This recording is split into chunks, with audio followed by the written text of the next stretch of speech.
So a couple of weeks ago, a buddy of mine was in town and dropped off these boxes of computers to be repaired. These appear to be Apples of the non-Macintosh variety. Before we look at these, let's actually hop in the time machine real quick and go back to the middle of the 1980s. So there was this kid who lived next to my grandmother who was kind of an obnoxious twerp, but he had a swimming pool, so we were always kind of nice to him. Anyway, one day I was visiting my grandmother, and this kid and I went over to see another kid who lived about 3 or 4 houses down on the opposite side of the street. And that kid had the first Apple II that I had ever seen in my life. Now, it did not have a color monitor. It actually had one of those green monochrome monitors, and he demoed Flight Simulator to this kid and I. Sublogic, I believe, pre-Microsoft. But it was the first time I'd ever seen an Apple II. It always struck me as weird that Flight Simulator was the demo. But anyway, I wouldn't see an Apple II until high school. A couple of years later, I took a typing class. And there's a big room full of IBM Selectric 2s, I believe. You would do these copy letters and practice home row keys and draw pictures where it would be like 10 spaces and then 3 X's. New line. 15 spaces and then 12 X's. And then you do all of this garbage. If you finished all of your work, though, you got to go to the room next door, which was a little computer lab with about a half dozen Apple II GSs in it. The desks were taller than these, and the kids using them were older, but it's more or less what it looked like. Ostensibly, you were supposed to do like typing exercises or use word processors and use your typing skills to write letters or your school papers or whatever it is you were supposed to be doing. But I think we all know what the computer lab with the Apple II GSs was actually used for. You could either play Oregon Trail, or if you had your own game, some kids would bring them in. The point of all of this is that I don't know squat about Apple IIs. I just gave you my entire history with the platform. I'm no Steve Wozniak. And yet, in spite of that, here I am, fixing these 3 broken Apple IIc logic boards. 2 of them had bad memory. One of them was a train wreck. I'll talk about that later. This is the first one. It had 4 bad memory chips.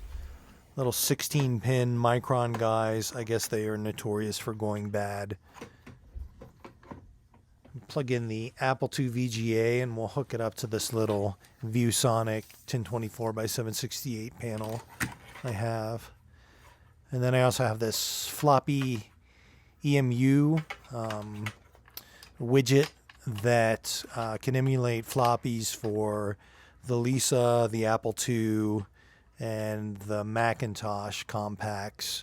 It can also actually do a hard drive for those 3 systems, I believe, as well as 3.5-inch floppies for supported systems. Get a little juice going here, and then we're going to boot a memory diagnostic that I got from someone on IRC recommended it. I wanted something a little bit more thorough than just the ROM test. Although the ROM test is what I use to find the bad memory chips, so it certainly works.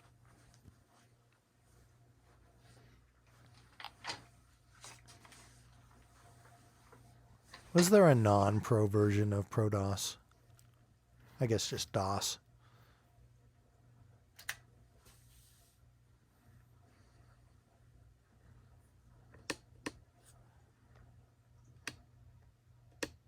So all I'm doing here is I'm manually running through 2 loops of this memory test.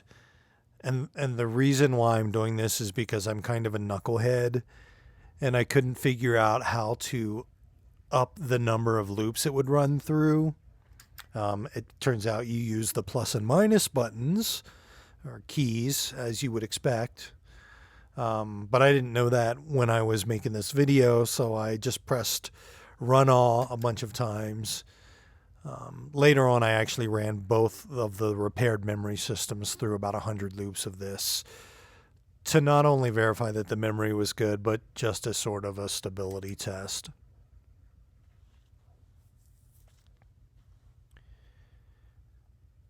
And I haven't actually seen this fail because, again, by the time I ran it on both of these systems, I had fixed all of the memory problems.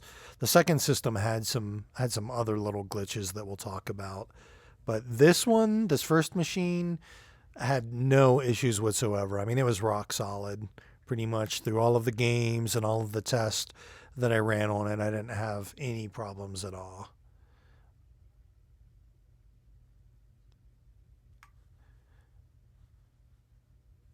And it just keeps passing. In a second here, I'm going to hit open Apple, closed Apple, control reset right there. And that runs the in-ROM memory check. If it fails the memory check, then it says something like ROM MP, and then it has 8 bits. And the bit that's marked as 1 is a designator for which memory chip it thinks is bad. And then there's an asterisk that basically does the same thing but indicates that it's the upper memory bank as opposed to the lower memory bank.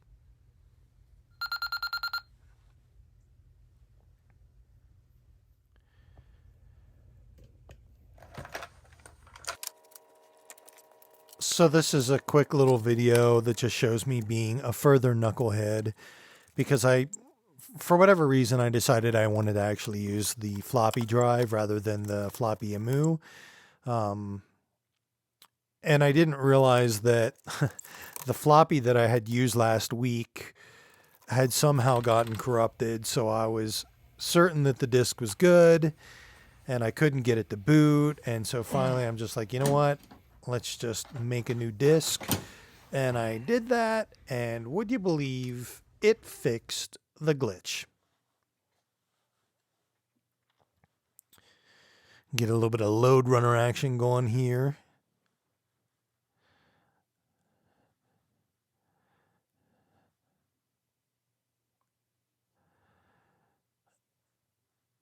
I've had a couple of really good friends who were just gaga over this game. I mean, they just really love it. And I've always liked it, but I've never loved it the way some of my friends have. And I think the reason why is that I just kind of suck at it. I do like the fact that you can like basically fall 5 floors in this thing and it doesn't matter. Oh yeah, the Great Escape.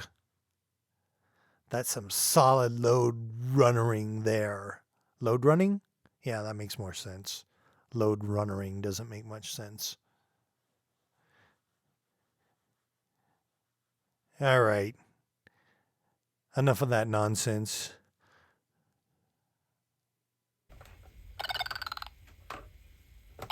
Let's load up. That was a good cut, wasn't it? You didn't even see it coming. Defender. This game kind of felt like, you know how when you run a game that was designed for the original PC on like a 386 and it just seems fast to the point of unplayable? For some reason, this game really felt that way. And I think maybe part of it is that the joystick I have for the Apple II just kind of sucks. It's a craft, but it seemed really wonky. But, oh man, I am getting owned. Yeah, I don't play this game for very long because I just sort of get destroyed. Well, watch me blunder my way through one more attempt at this. Oh yeah, if you stay on a screen with no aliens, it's easy. I also don't. The only one button worked for shooting, so I couldn't find the hyperspace. I assume this must be an older Apple game, and maybe it didn't support multi-button joysticks. I don't know what was going on with it, but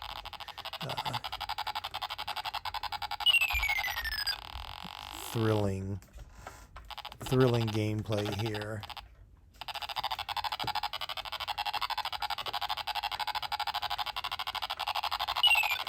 Yeah, that's good. Oh, and that's about it for my Defender experience. Let's pull up the other Apple IIc and take a look at that.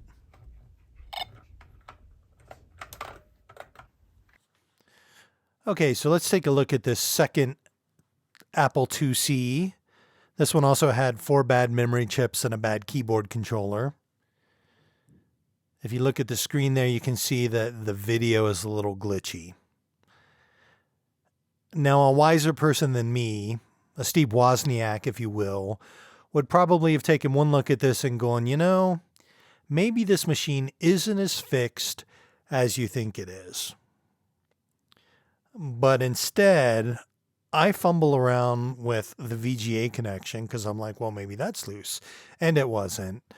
And then I just keep running the memory test. And my thinking at this point is that perhaps when the machine gets hot, or at least warm, there's some intermittent issue with the memory where you don't see it when the system has been turned off for a while, but as it warms up, you start to see these issues. So I just sort of keep pressing on with these memory tests in the hope that I'll actually get a failure with a chip that I can replace. Like the failure will tell me which chip to replace or something. I don't get that because the memory is actually fine. So I mentioned that I replaced the keyboard controller. After I had fixed the 4 bad memory chips and got it to pass the ROM diagnostic without any issues, I noticed that the top 2 rows of the keyboard were just sort of spitting out gibberish. It was really weird. The bottom 2 rows, so like ASDF and ZXCV, were working correctly, but the number keys and the QWERTY row were just spitting out junk. So I actually pulled a 40-pin socket from the donor board and replaced the keyboard controller on this system with that 40-pin socket. And then I pulled the 40-pin keyboard controller off of the donor board and stuck it in this machine, and it worked fine. So you'll see that I have jumped over to the ROM diagnostic just one more time. The memory checked out and that other program fine. I wanted to see my little system okay. And then I could move on to a little bit of stress testing by playing some games. So I pop in a floppy disk and fire it up, and no, that's not good. You know what? Let's try turning it off and back on again. Because clearly this system doesn't have issues. It just needs to be turned off and back on. And that worked. There's my Arcanoid. There's my joystick calibration. Press a button to continue. Nope. Is it locked up? Open Apple, closed Apple, control reset. Let's run the test. Maybe now the memory's glitched out because it's warm. It'll tell me which chip is bad. Wait for it.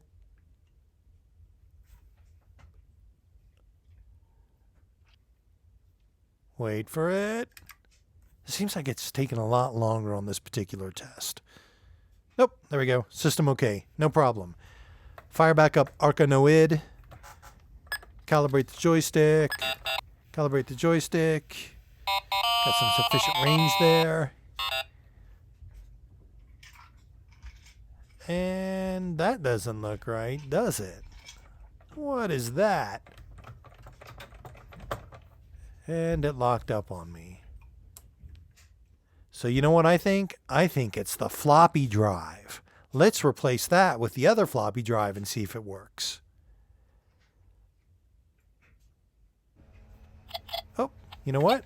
It does. Look at that. Now, do you see how glitchy the paddle is?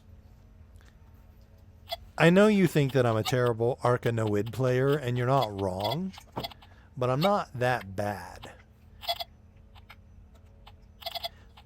That's foreshadowing right there.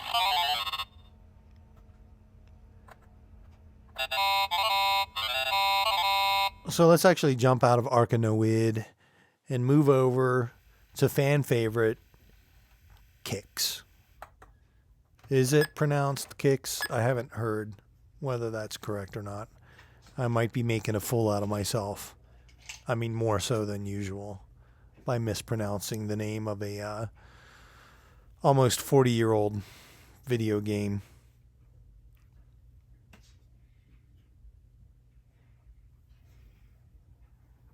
There he is. Spinny line guy in the edge guards. Go here. Oh yeah, I'll take that chunk. You cannot stop me, spinny line guy. I will have at least 65%.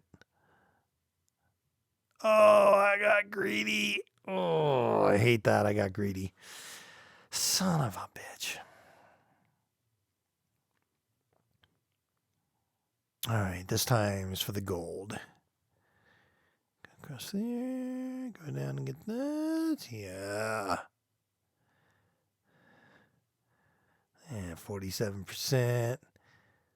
Let's sneak up there. Get that section. You're right. Well, this game seems to be performing fine. Not a lot of issues going on. Sneak over here. Oh, perfect. Look at that. How much did I get? 79%. Yes. Okay, so one thing I noticed was that there's this practice mode, and I'm speeding through this because this literally goes on for like 15 minutes. You put kicks in this practice mode, and it'll just draw the lines all over the place, and you can't die, or you can die, and it just basically restarts it. So I figured it was a good little way to have a stress test where I don't have to sit there and play video games the entire time to see if this thing crashes or not. And in fact, it actually does crash. Look at that. It's like the Matrix. The Matrix lives inside of this Apple IIc computer. You can hear it. The game is still like doing its thing in the background, but it's just nonsense on the screen. And I don't ever get any issues or anything. But look at this chip. This is the IOU, which I believe stands for the input-output unit. That was the bad one. Remember how I said the joystick was glitchy? So I pulled out the IOU from the donor board and stuck it into this machine. And here we are back in Kicksland. And it's fine. And later I play a little bit of Arkanoid. And it's fine. And I do a stress test. I load that practice stress test thing that I was talking about. And I let it go for like 45 minutes. And it goes for 45 minutes without any issues whatsoever. So the IOU, I think, in this thing was bad the entire time. So at this point, we replaced 4 memory chips, a bad keyboard controller, and a bad IOU. And I knew I was going to die there. And it seems to have fixed it. At this point forward, this system is perfectly stable. I've never got it to crash or have any other issues. And I sat down for many hours yesterday playing around with this thing, running memory tests, playing video games, etc. And it seemed flawless. I think whatever ghost existed in the machine, I managed to fix. Look at this. See, that's good kicks in right there. Yeah.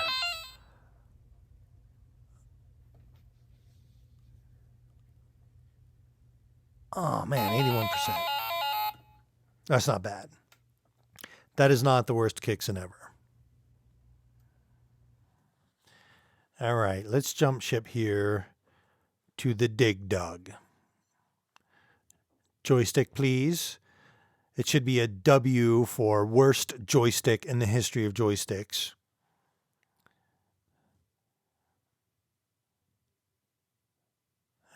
here we go. I am ready.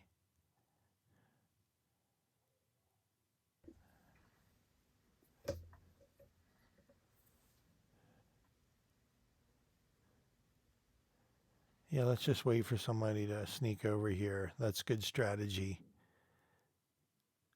I'm mostly playing this clip, A, because I hate the joystick and I want somebody to know how terrible it is, but also B, hey, where are you going, you little bastard? You're supposed to fall into my trap. God damn it. And he's too far away. This is, oh, there he comes. Yeah. Oh, the dragon. Oh, son of a. See, these sneaky little bastards all work together. And that was the joystick. I don't know why. I'm like walking right through that guy. What is going on with this stupid joystick? And how come there's no cool, like, Dig Dug music? There's, like, no Dig Dug music at all.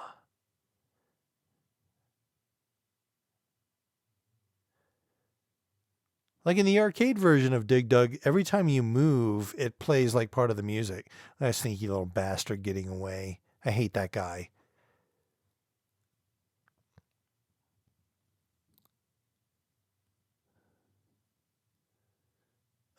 See, and I'm too clever for my own good.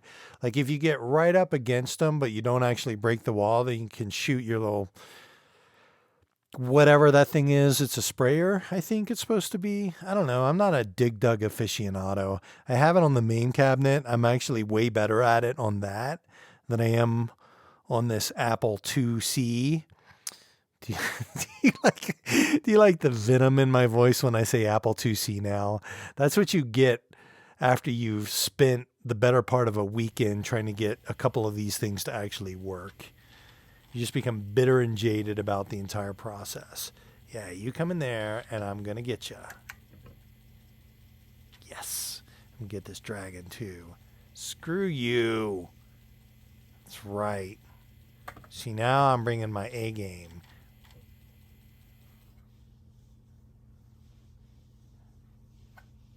Am I going to get this guy? Nope, he got away, the little bastard.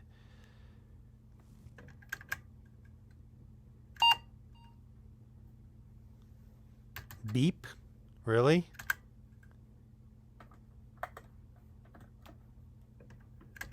Get in there, get that guy. Wait. Oh, I'm an idiot. I had the volume turned down the entire time. Did I? Yeah, I did.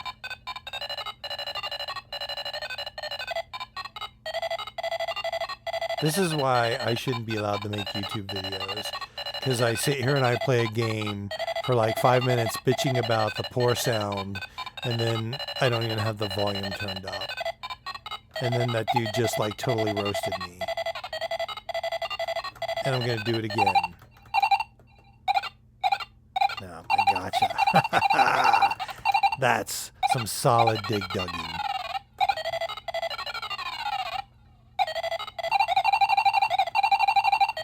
You know what? I think I actually liked it better when the volume was turned off.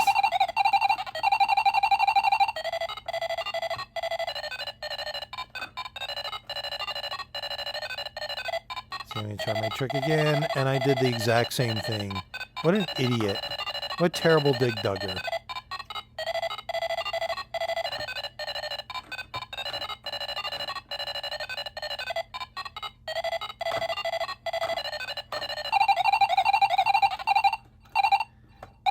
Oh, my squirty thing can't go through that wall, but his frickin' dragon's breath can. That doesn't seem fair. Yeah, I gave up on my trap. Looks like I just gave up on Dig Dug. Alright, Spy Hunter. This is a game I'm also not very good at.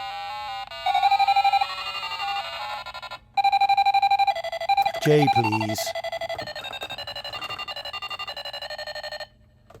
Alright, a little calibration going on. Little knock the camera going on.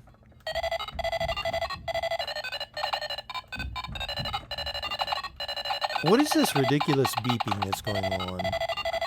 Where is my Peter Gunn theme? I mean, it's probably a good thing it doesn't have the Peter Gunn theme, because I'm pretty sure that YouTube would like flag me for a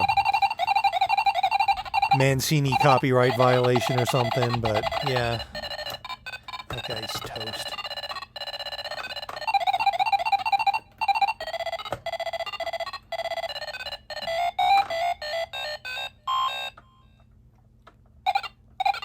This is not quite as fun as the arcade version, I have to say.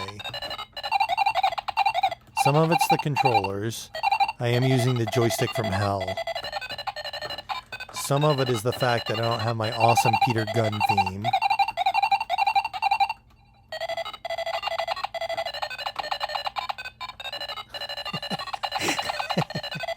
I've just gotten to the point where I'll shoot everything.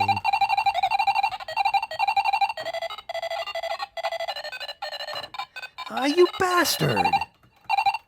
That truck just literally knocked me off the road. What a jerk. You know what?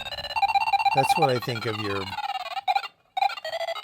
terrible customer service. Oh, wait, stop. Stop. Yeah.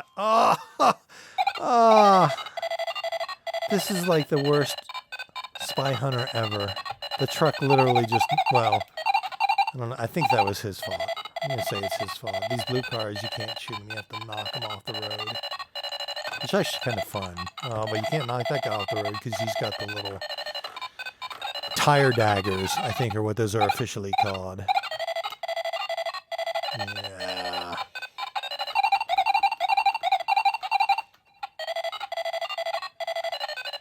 This is like just a normal day on I-25.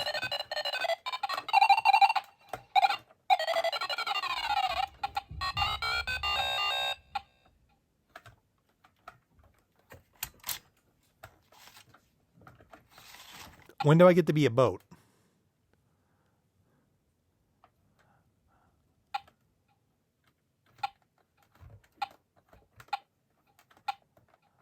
Knock this guy off the road. Maybe I get to be a boat.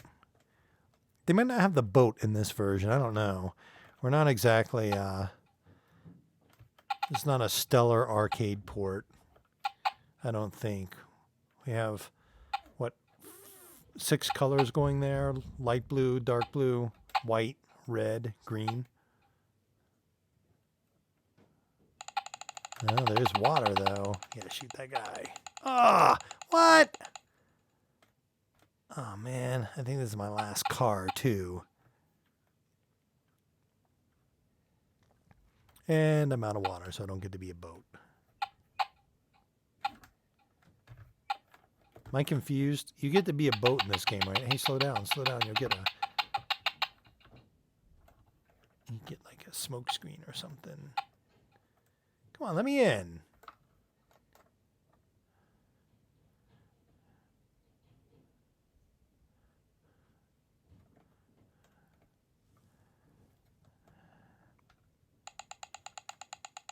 Oh, that guy's a jerk. Don't run into him. You shoot him.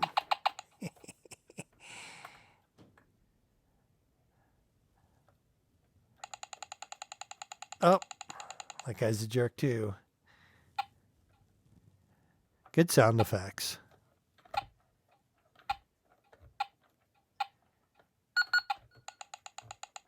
Oh, we got another car.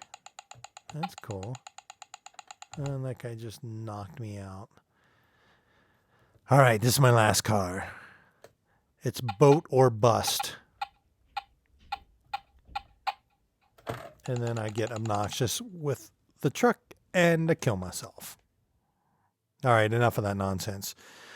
This is the third board. You can see that I replaced the IWM with the socket. I tried to pull the IWM off of the botched donor board, but it was fried. I couldn't get it to work. So this board is untested.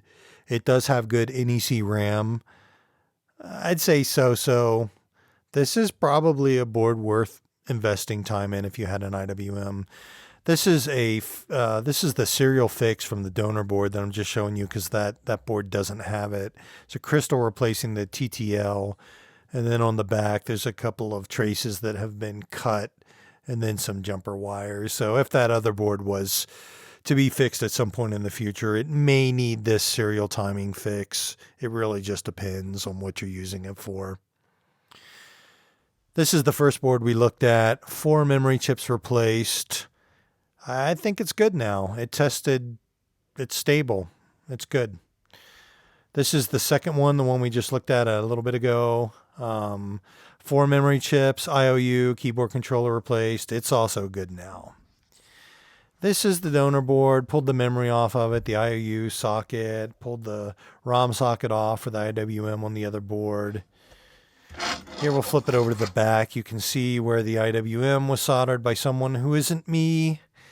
It's completely trashed. Please, if you're working on these old boards, you don't need a lot of heat. Don't leave it on the pads for a long time. Take your time. Be careful. That board is garbage.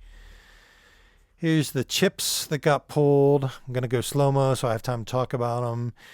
These two 4X ROM chips, they don't seem to boot off of a floppy drive. Like, you can't boot off of a floppy with those installed. Other than that, they seem to work. I'm not talking about the floppy IMU. I'm talking about real floppies.